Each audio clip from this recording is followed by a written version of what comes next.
Great. Well, thank you so much for joining us as we kick off the Social Market Foundation's 2023 Conservative Fringe program.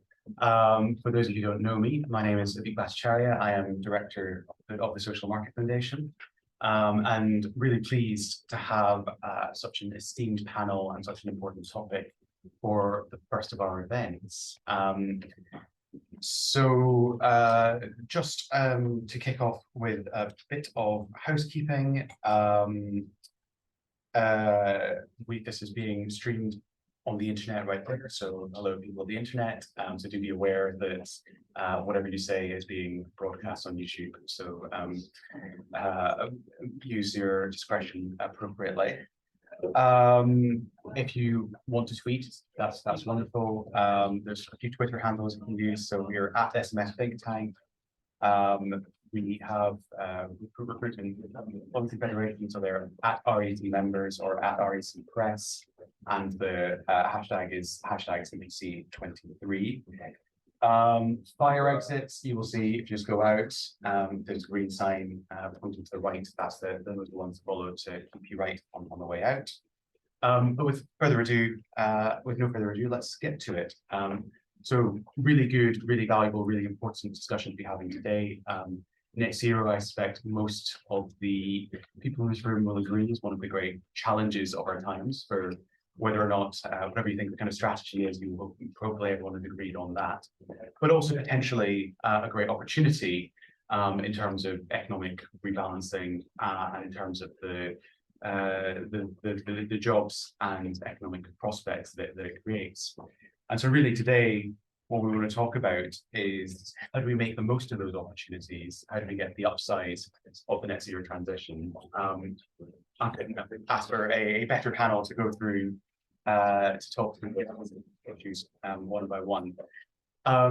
So we'll have contributions from each of the panel and then open it up to the audience for the Q&A. So do sharpen your questions and push and challenge us to clarify our thinking and maybe reach some consensus. Great. So I'll start with Neil Carberry, who is Chief Executive of the Recruitment and Employment Confederation, who partnered with us and sponsored this event very kindly to kick us off, to give us his thoughts on why we're talking about this, why this is such an important topic, and what we're trying to get out of today's discussion. So Neil, do you want to? Thank you very much, Aveek. And thank you to the SMF for your support in running this event today, and we're delighted to be working with you on this. We've come about 200 miles down the coast from Aberdeen to Edinburgh now. For the next introduction, I'm going to actually probably a little less focused on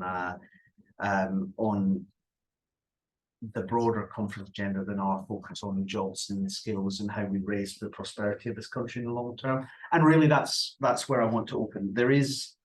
We talk a lot about green jobs, but green jobs come from green growth.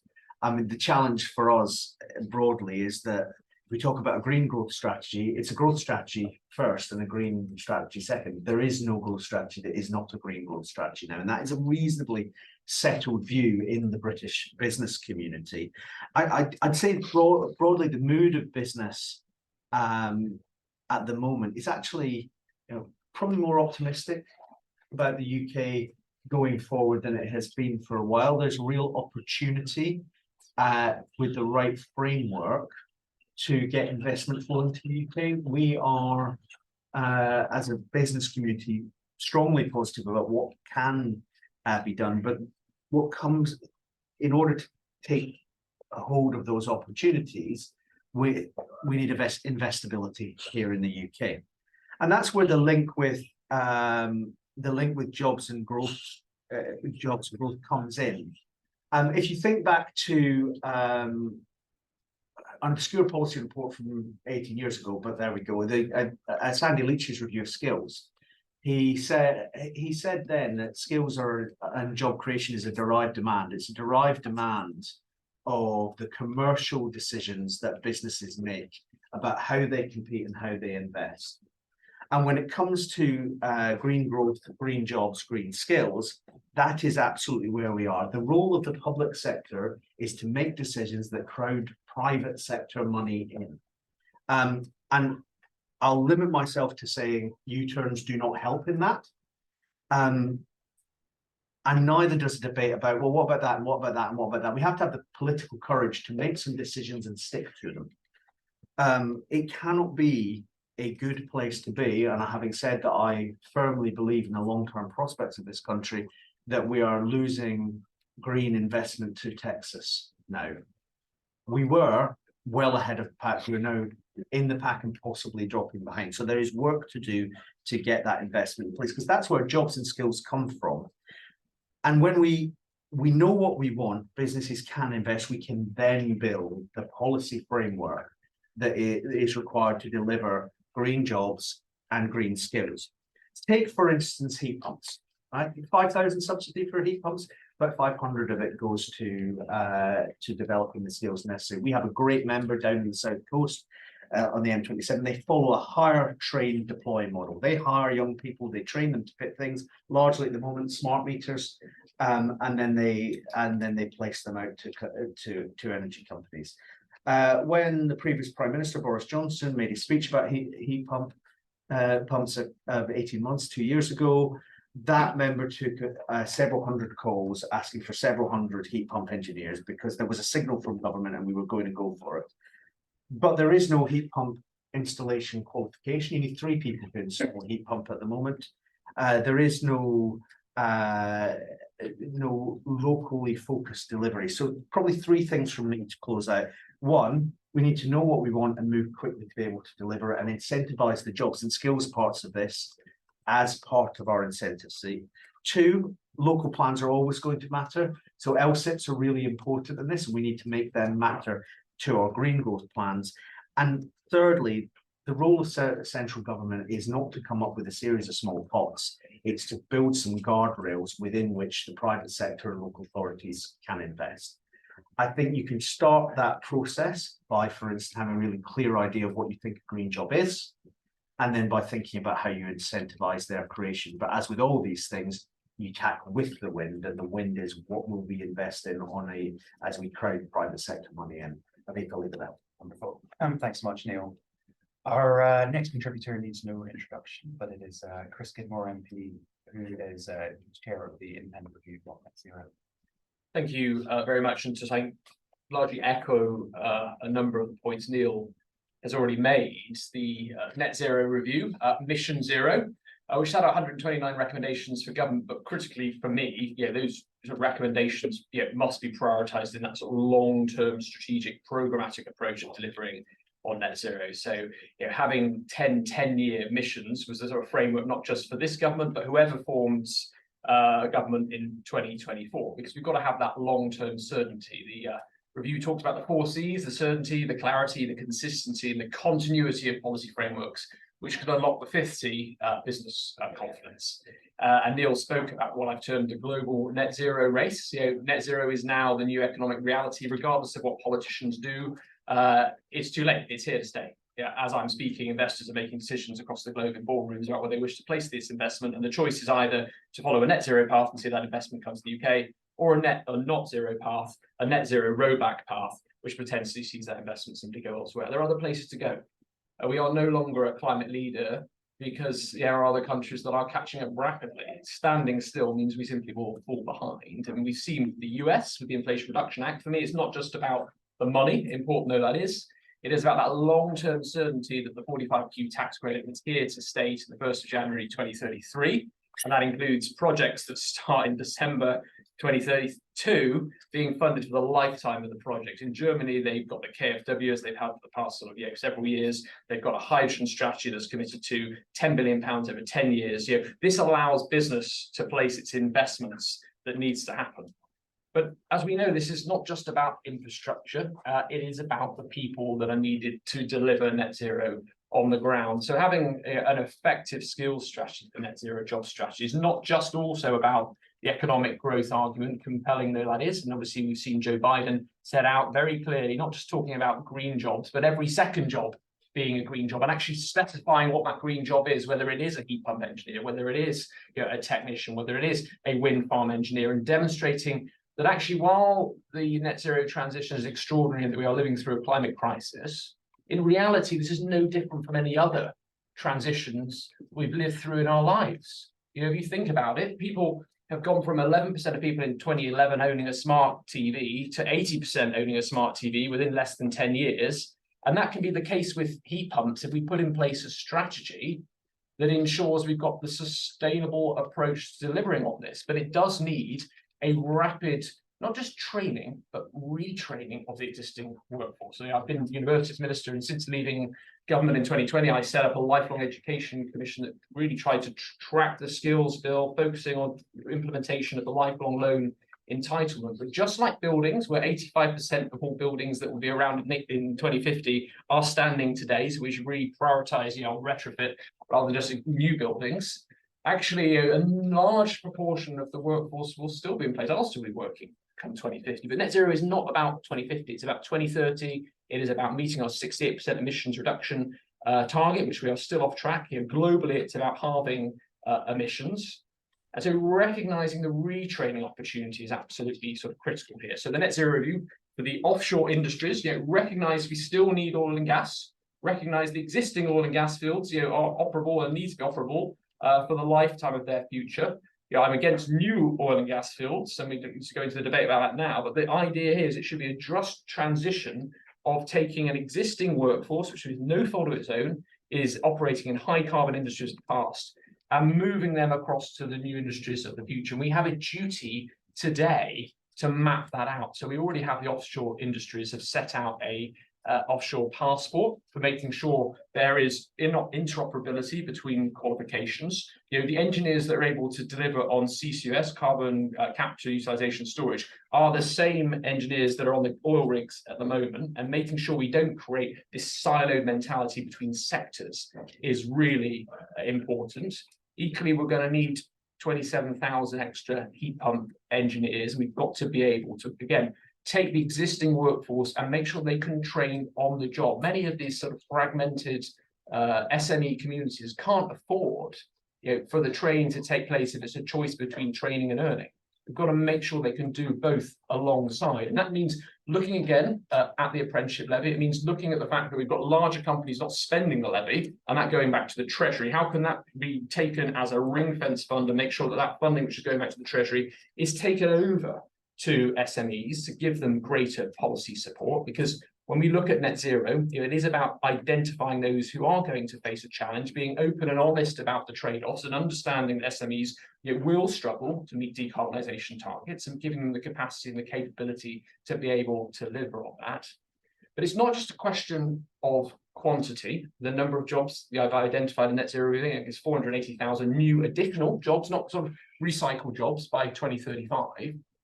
But equally, when it comes to those jobs, it's recognizing obviously there's a huge opportunity. So we should be sort of taking this challenge and not being negative about it, but also trying to sell it. And how we do that, working with our delivery partners, whether that's FE colleges, whether that's universities, whether that's new ways we should think about regional government. And I've published a report with The Future is Local this week. Also another report called Mission Retrofit, setting out how we've got to give greater authority and responsibility to regional mayors to be able to help deliver on this. Government can't do it all, can't be expected to do it all. We try to plan this centrally, it will fail. But at the same time, not just thinking about quantity of jobs, but thinking about the quality of jobs. One of the reasons why I'm so pro in favour of the nuclear industry is it creates these long-term, high-quality jobs that are there for around nearly a century in place. And any community that's had a nuclear power plant, it recognises the job creation opportunities. In my area down in Somerset, 28,000 new additional jobs have been created, of which 80% of those are from the UK. So huge opportunities for new technologies that are coming on stream. But training requires also a quality new job. So when it comes to looking at insulation, when it comes to retrofit, when it comes to heat pumps, we have a moment also, we've got a responsibility to ensure that those who are retrained are retrained in a way that can actually demonstrate to the consumer, the householder, that the job that will be done to the best possible standards. Where is the sort of corgi equivalent of the heat pump engineer? How do we ensure that all the people's fears around this transition, that somehow heat pumps aren't going to work properly, sometimes that everyone is understandably worried about the transition, the cost of the transition. I personally feel the costs are coming down rapidly, and obviously, like the smart TV example I gave, it will be no different from that ultimately as the learning cost of technologies come down. Ultimately, it's the learning cost of the labour market as the large cost that we need to address. But if we don't ensure in this rapid pace of change that we ensure that these jobs are well trained and are high quality jobs, then we also further risk eroding public trust in the transition. Thank you very much. Wonderful, thanks so much. Moving on swiftly, we've now got Gudrun Cartwright, who is Climate Action Director at Business in the Community. Thank you. So we are the Princess Responsible Business Network, and we are a membership organisation that exists to help bring about a fair and greener world led by fair and greener businesses. And our perspective, I agree with a lot of what's been said, but we have a slightly broader perspective on this agenda. At COP26, we did a piece of research with YouGov where we surveyed 8,000 people, and that showed that only 12% of people felt that their jobs might change or they'd need significantly new skills as a result of this transition. And those that did really didn't feel like their employers were preparing them for what was coming. And we would argue that with the level of transformation that's around the corner, every single job is going to change. If you're an accountant, you're going to have to be able to measure and report on the non-financials as much as you are on the numbers. If you're in procurement, you'll be measuring and managing scope 3. You'll have to specify things differently.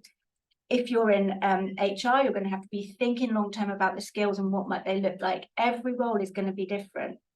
So that means that when you're thinking about the role of policymakers, employees, and educators, it's so important to collaborate and think about, well, what does the curriculum need to be like from school through university to postgrad to make sure that we're building this in? I mean, I still find it incredible that for a university degree in business or an MBA, this is not woven through the curriculum. They are sometimes optional modules around CSR and sustainability. If we're not teaching people, business leaders of the future, these essential skills to understand and be able to drive this change, we're really missing a trick.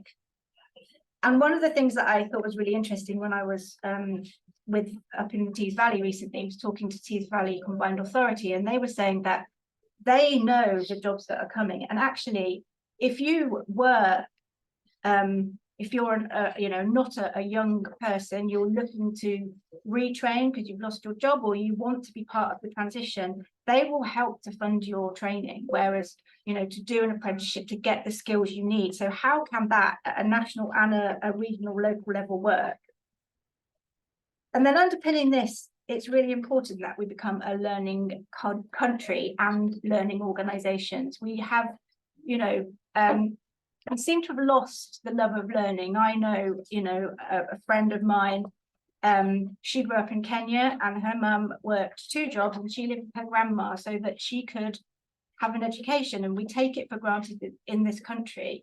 We don't appreciate the what we have. And as we get older and we go to work, things get in the way, life gets in the way. And we did some more research looking at lifelong learning and found that actually very few people seem to take it up as an opportunity. And it's much harder if you are in a lower paid role to find the time or get the support to be able to do that.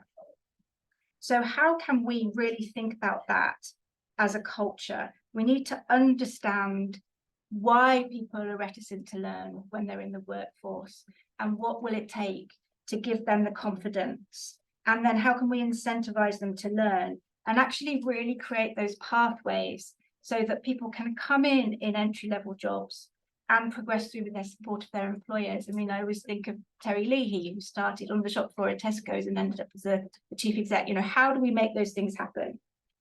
So we produced a Green Skills route map back at the end of March, and we identified 3 key actions for employers to take. And that's about how do you think about leadership first, equip all of your leaders to empower everybody to get involved. And then how do you embed this across your organization so everybody can contribute, so that everybody is given the skills, the knowledge, the understanding, and crucially, the opportunity to share their ideas, to bring things forward and develop them. And then really importantly, how do you be inclusive? How do you think about the people who are at risk?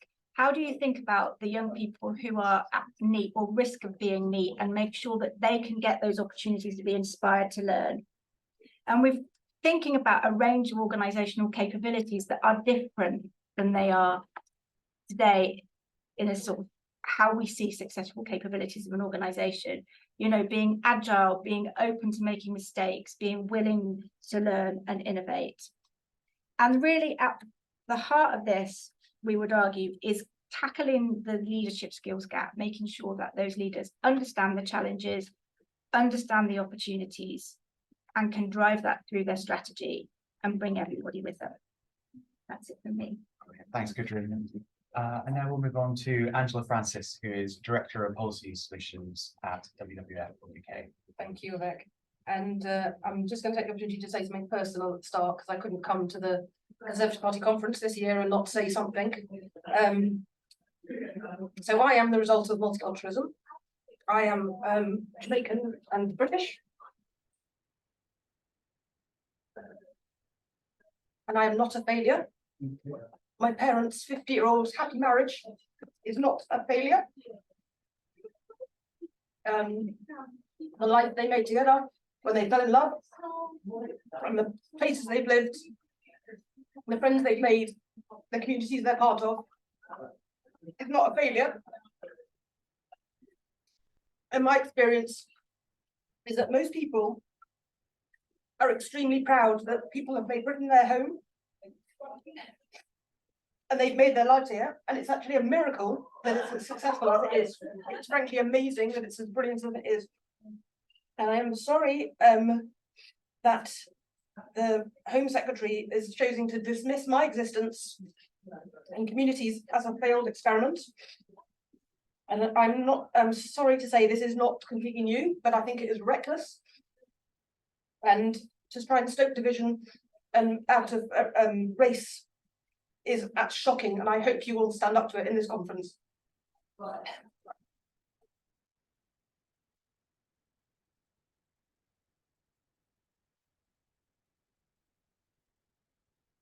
Get upset because I've never said anything like that before. So gather myself. So on the subject of green skills, I was really pleased to be part of Green Skills Task Force that happened last year. It was launched in 2020 in the run-up to the COP in Glasgow. We reported in 2021. It led to the establishment of the Green Jobs Delivery Group, which put business and government together to work out. If somebody could grab me a tissue and pass me, that'd be absolutely marvelous. Thank you. And they worked out a plan. Relatively clean. Thank you. Sorry. That's all I've got. Thank you. They put a plan to work out how we put net zero. Thank you very much. And nature together. We can't just protect what is left. We need to restore nature too. It's our greatest ally in the fight for against climate change, and it absorbs 50% of our carbon emissions, and it's the basis of our food security. That work is good work that the government is doing, so I'm aware of that, and it's important in that space. WWF itself is active in this space. We have a Sustainable Futures programme, which we run with the Villiers Park Education Trust and the Founders for Schools, who've got expertise in bringing young people, the kind of people that Gudrun was talking about, young people who are underrepresented in higher education, who have got lower access to career opportunities, and connecting them with the world of work. That programme has got short courses for teachers.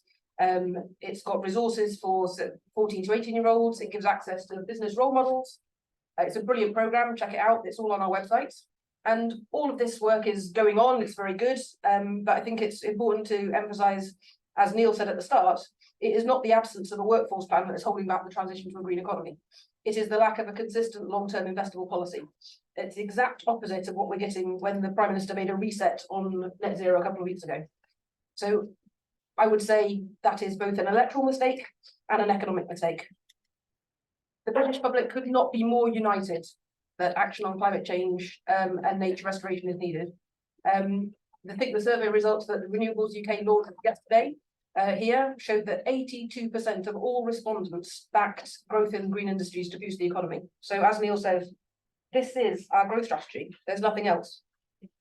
Importantly, for the Conservative Party, that rises to 88% when you look at swing voters who voted Conservative in 2019 and will switch to the Labour Party.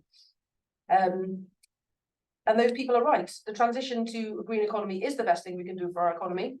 It's the best for our well-being and the best for future generations. The science shows this is the only way we are going to achieve ongoing economic prosperity. The COVID recovery report that came out in 2020, eminent economists, Stiglitz, Stern, Hepburn, show that renewable energy generates more jobs in the short run, boosts spending, increases GDP multipliers.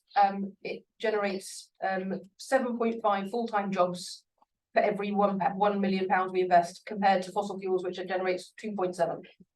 And the truth is, it's actually our dependence on fossil fuels that makes us vulnerable and is driving up the cost of living. Every delay increases the costs and delays the savings. And it takes away our opportunity to capitalise on those economic opportunities. The bills that we are paying now are already 2.5 billion more than they would have been if we didn't reverse the policies reversed previous governments, under previous governments. Sunak's most recent scrapping of the energy efficiency standards could mean that renters pay £8 billion more over the next decade on their bills. And there's a £12 billion cost to the NHS of treating people who live in the poor housing that will be left still inefficient and drafty. I can say more about particular skills challenges later, but this is the greatest problem in going to transition, is this stop-go government. We cannot build the industries we need with this type of active action. For me, it's like the moment when Reagan took the solar panels off the White House in 1986. We are leading and we are choosing to put ourselves behind, and it's completely inexplicable to me why we would do that. I think successful businesses understand this is where they're going, and as been said before, this is not a sector, this is a whole transition. I think of it as the IT industry. It is not just about a few green sectors, it is about all of us. We don't have to learn coding or become experts in blockchain. We are all going to be part of businesses that will be better because they are efficient. They have looked at the operational continuity issues around climate change, water stress. They are going to be better performers. They're going to be better delivering for their customers and supply chains because they are net zero and nature restored companies. And I think trying to slow down your ability to get to that point, to me, just seems completely ridiculous. And it is lowering the chances of delivering the jobs and the prosperity we need. Thanks, Angela. Thank you. And to round us off before we go to a broader discussion, got Guy Opperman. Well, thank you very much. Thanks for the packed house and for coming along. Pleasure to join colleagues on the panel. So I'm the Hexham MP. I represent the most rural constituency in the country. I have 60,000 voters, about 600,000 sheep. Obviously, not voting. We're in a position that I have more forestry, more peatland, more blanket bog than virtually anybody else. It takes me, I laugh at constituents who have 5 miles by 5 miles constituents. Mine takes me 2 hours to drive across. And when I say to people what that's like I say, imagine going from London down to Bath, and then you've got an idea of what it's like. So I take this very seriously, and I am passionately committed to net zero, proud to sign up to the Paris Agreement, proud to vote for 2050. I was a PPS to the former Prime Minister Theresa May, and have been doing the job of Pensions Minister for 5 years. And I'm going to add a thick C to Chris's eloquent exposition of what the C's are that we're trying to get there, and that is cash. Because the fundamental thing is somebody has to pay for this, and you have to try and do work to try and create that. And I'd like to think in the 5 years that I ran the pensions brief, that's what we did, because we did 3 key things. First of all, we created ESG. But for those of you who don't know what ESG is, that's environmental, social, and governance that transforms the way in which your private pension and, frankly, the state investment takes place. that has totally transformed the investment that is going on in this country. The second is we created with great effort what is called a Green Guild. Now, the Green Guild, never been done before in this country. It harnesses £15 billion originally, and that has doubled and trebled since, and will go massively bigger going forward. It harnesses private sector pension funds, your private pension, into effectively investment in net zero on a long-term basis. And the third is that we've obviously, after huge struggles, managed to persuade Treasury and government that nuclear is green. And because of that, we are going to be in a position that we are going to be investing in a great deal more nuclear power stations, and we're going to be in a position that government takes a slice of the action, which obviously then triggers pension fund to invest in that. Why does that matter on a debate about boosting green skills and jobs? Because without the finance behind it, we will not get there. End of. So you have to create a culture of investment and capability that allows private sector finance to come in behind government and to assist government in that process. Now, I also am on a thing called, so you like to think that there was a concerted approach by government to try and tackle the green jobs of the future. Well, I'm on a panel that meets every 6 weeks. The next meeting is on the 18th of October. I think Neil's on the panel, others are on the panel, who are the Green Jobs Delivery Group. That is led by my colleague, Graham Stewart.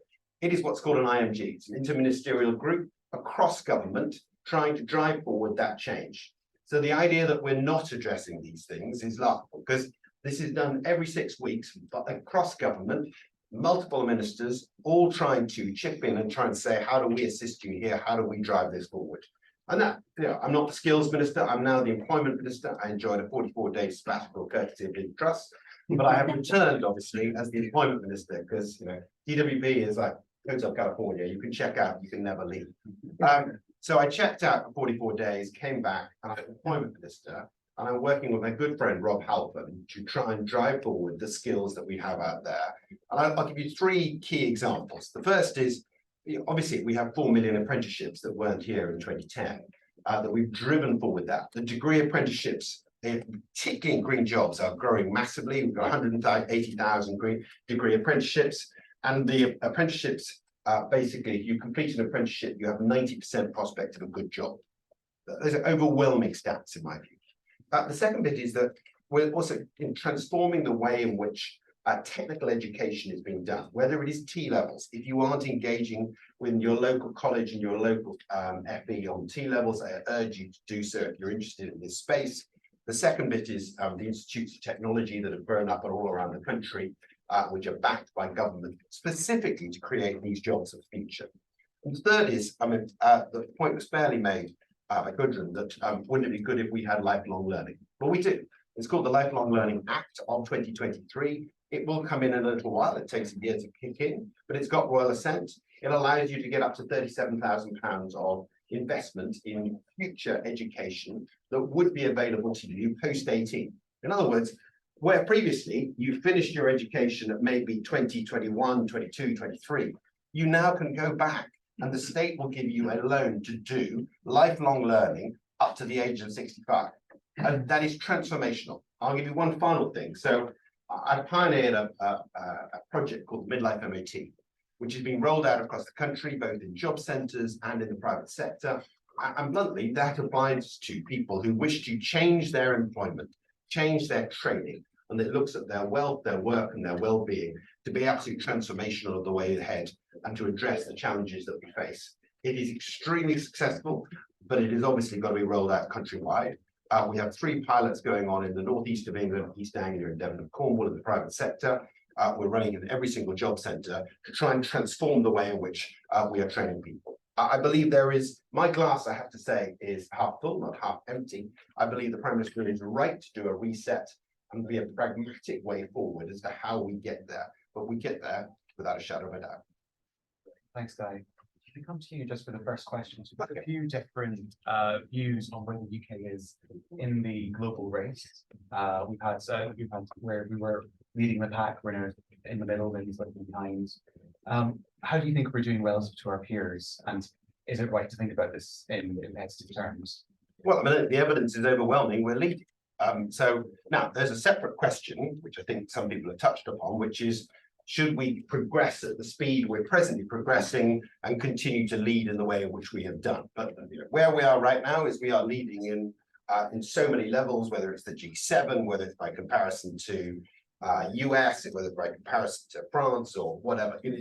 On every metric, we are doing very well. I do think there has to be a pragmatism, and that comes from how you get the investment to come in. And I also think you then need to try and work out what the businesses are going to do. And I'll speak loudly to cope with the people outside. So I went to Sullombo Oil Terminal in the Shetlands. Give me a minute and we'll get relevant. So Sullombo is a massive oil terminal. It's one of the biggest oil terminals in the whole of Scotland. It's right in the north of the Shetlands. Visited a month ago. It used to take tons of oil and gas. I mean, literally hundreds of thousands of barrels a day.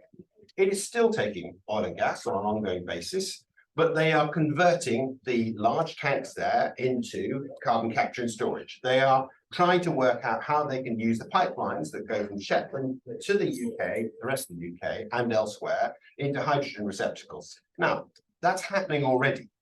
The difficulty is accessing the sort of the financial capital behind the pension funds and the like.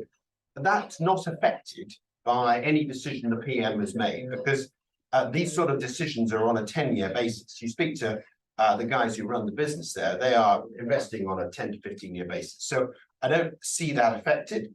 I also represent the most rural constituency in the country, and the idea that we could have got rid of every single oil boiler in the timescale that was previously set out and replace it was for the birds. Now, what we have now is a greater degree of pragmatism, and I think we will still lead the way in the longer term, but also don't set yourself targets that you won't necessarily achieve.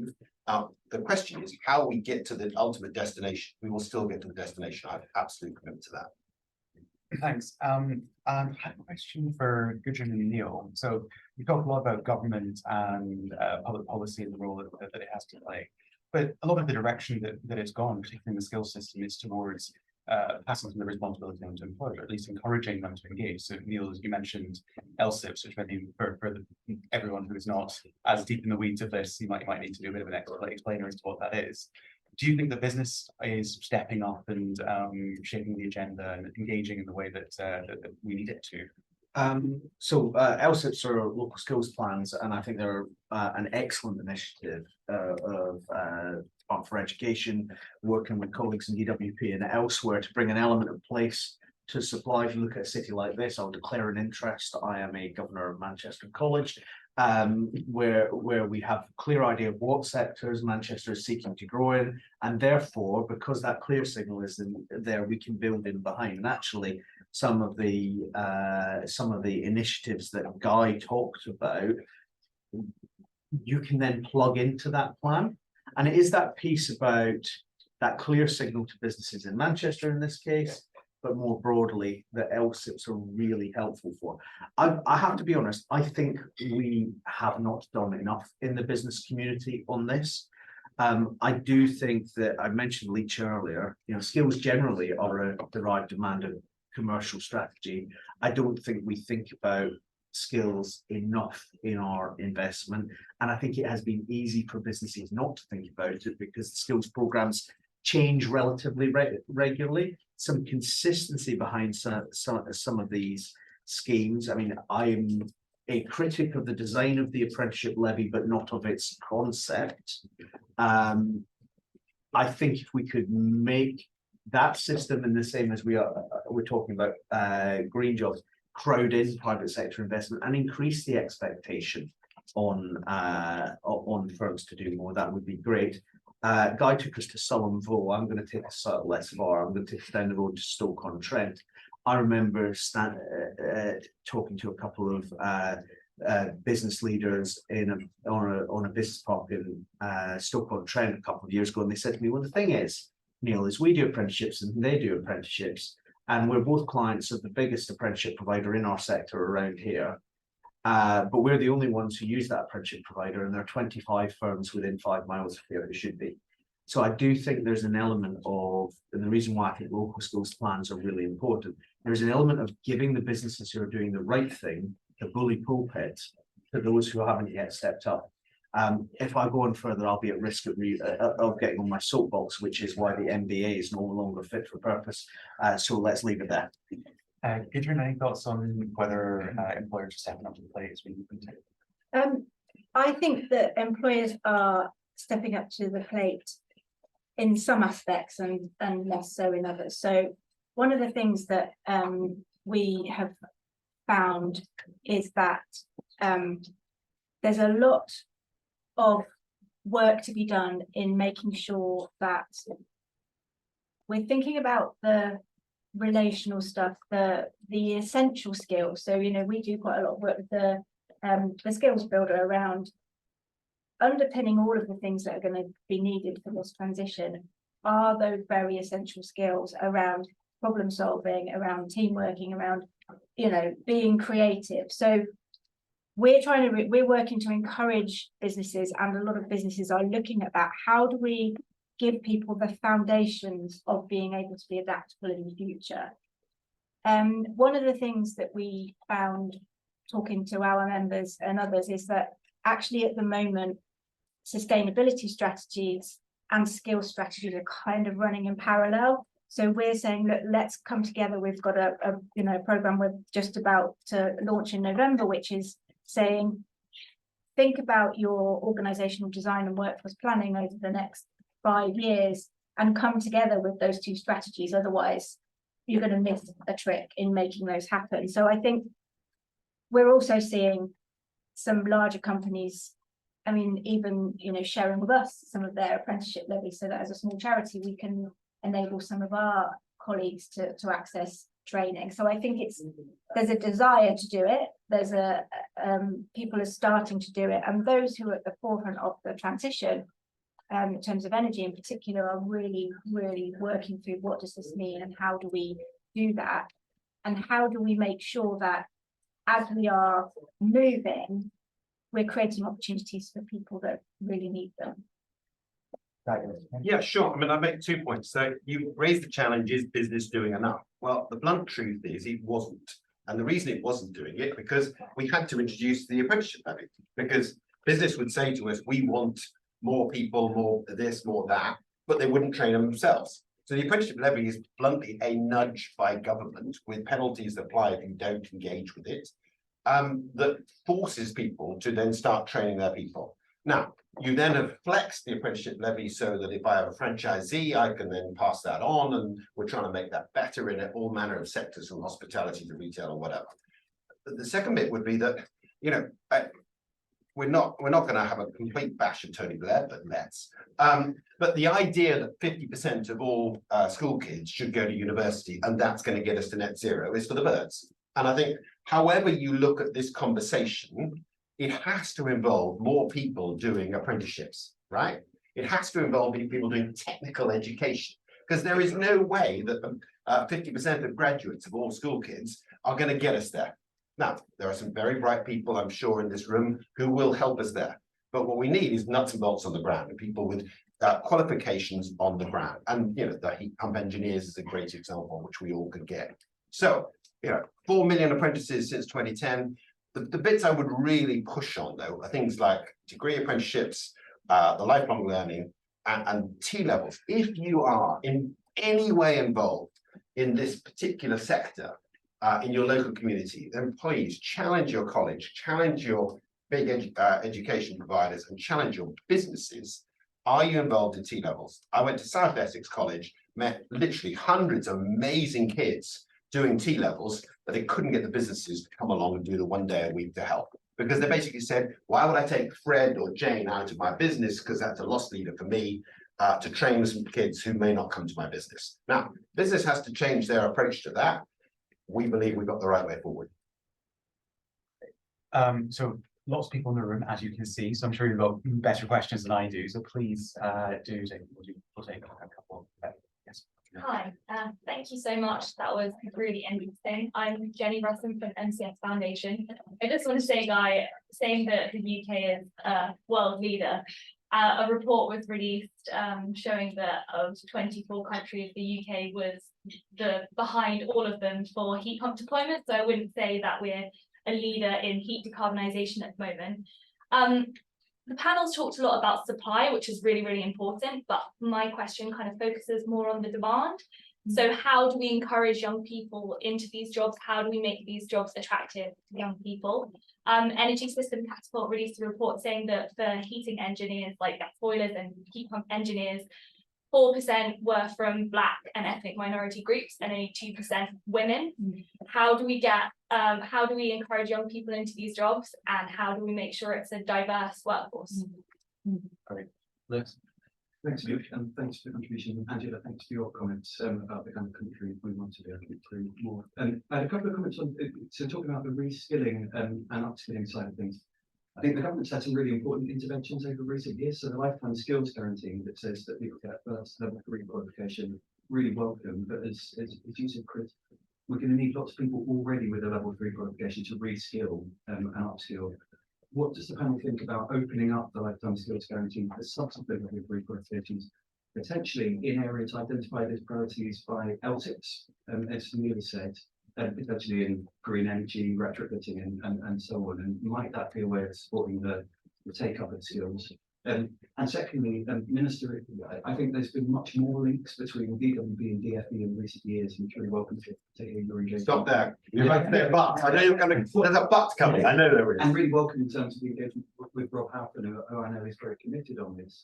But still, when I look at the conditionalities around universal credit in terms of accessing education and training, I think it's still overly complicated. I find it very difficult to get my head around it, having spent a lot of time looking at that.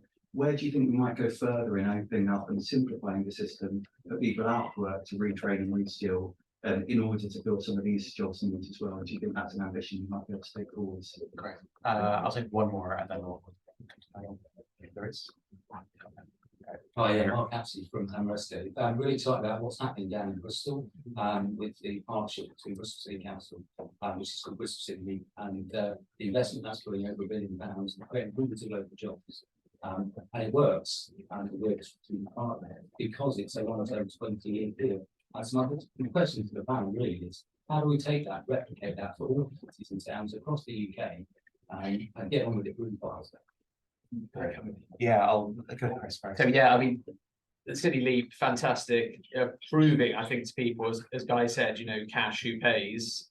This is a £7 million investment by Bristol City Council, unlocking £424 million from Amresco, with a rate of return that's realisable. So, you know, this is something that can be delivered, and also it is pro-business and pro-growth.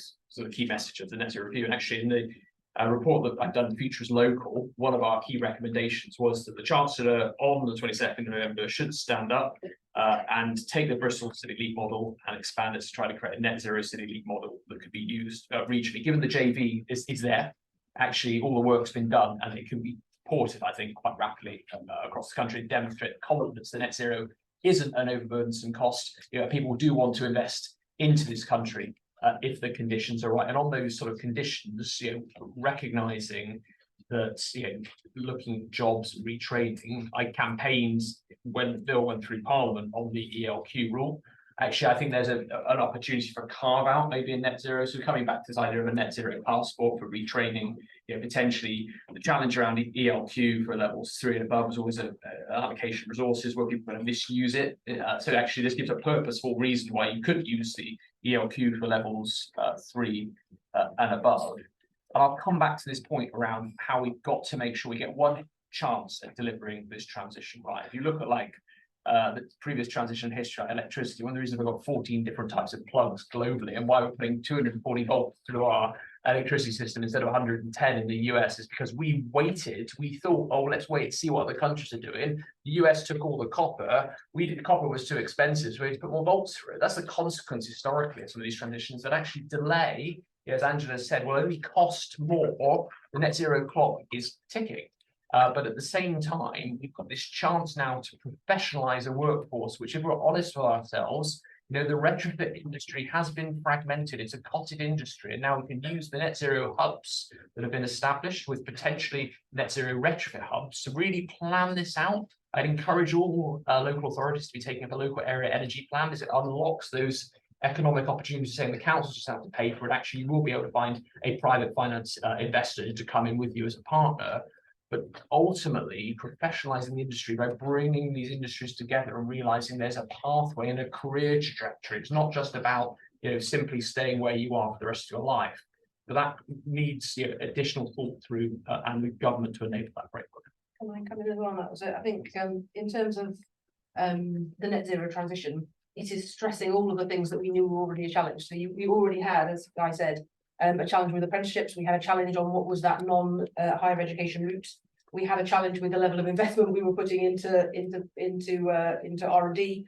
All of those things are being challenged extremely hard. And we haven't got time to be as bad as we've been for the last sort of 20, 30 years in sorting out productivity and sorting out workforce development.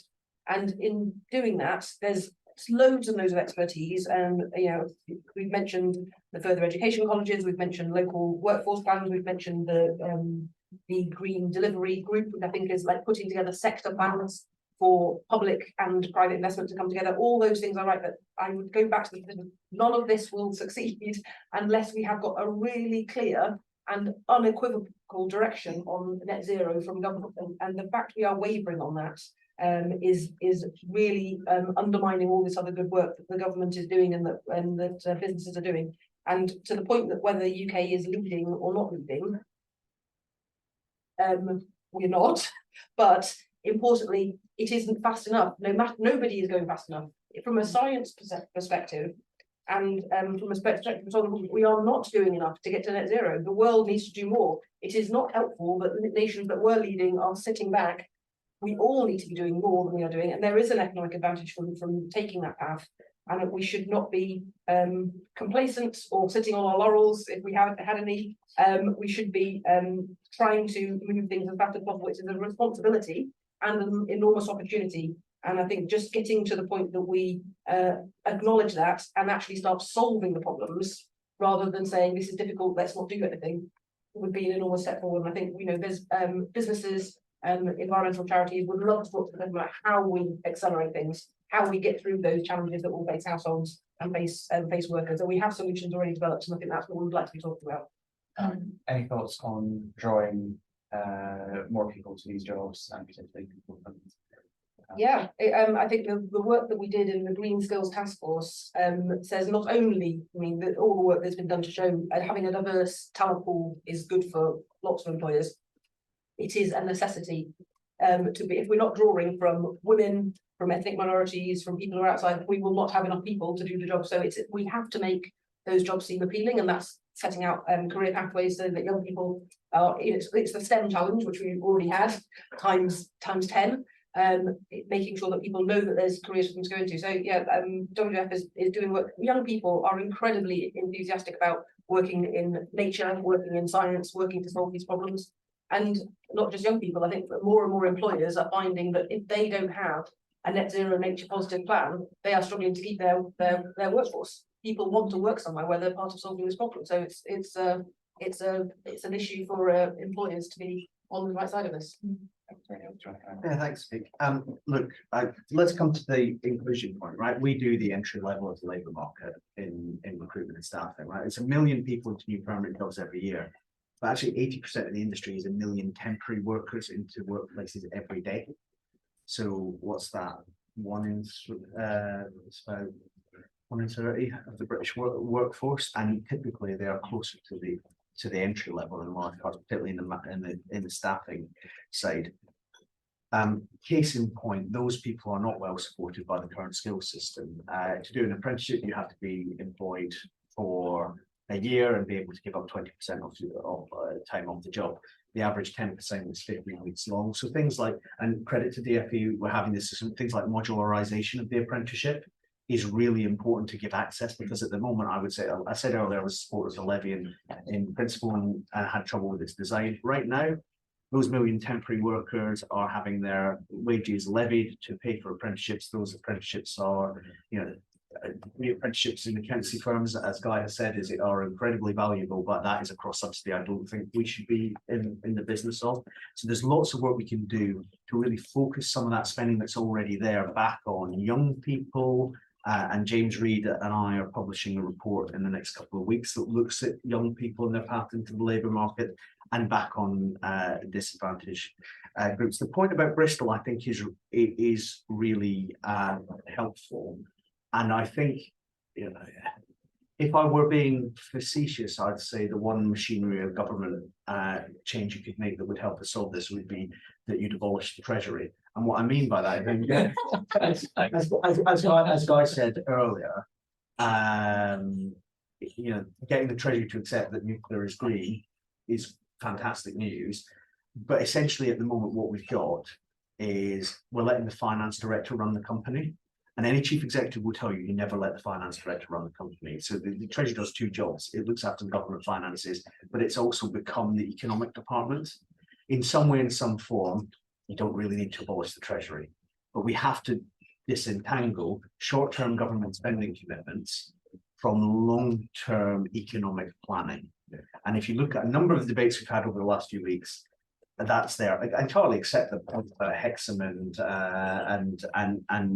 oil boilers, but it feels to me that and this is not potentially saying it a year out for a general election, but a genuine long-term economic debate that allows us to harness the benefits of what we've seen in Bristol and elsewhere. I think as a policy community, as businesses, as community groups, I think we should be supporting our politicians to start to do as much of that as we can. Abolish the Treasury for anyone who has that on their free panel. Yeah. I look forward to the Labour Party conference, which says abolish the Treasury. Everyone signs up. Can I just come in on a couple of quick points? Sure. Sorry. And then I'll give you the last word. Just to tie it together. Thank you.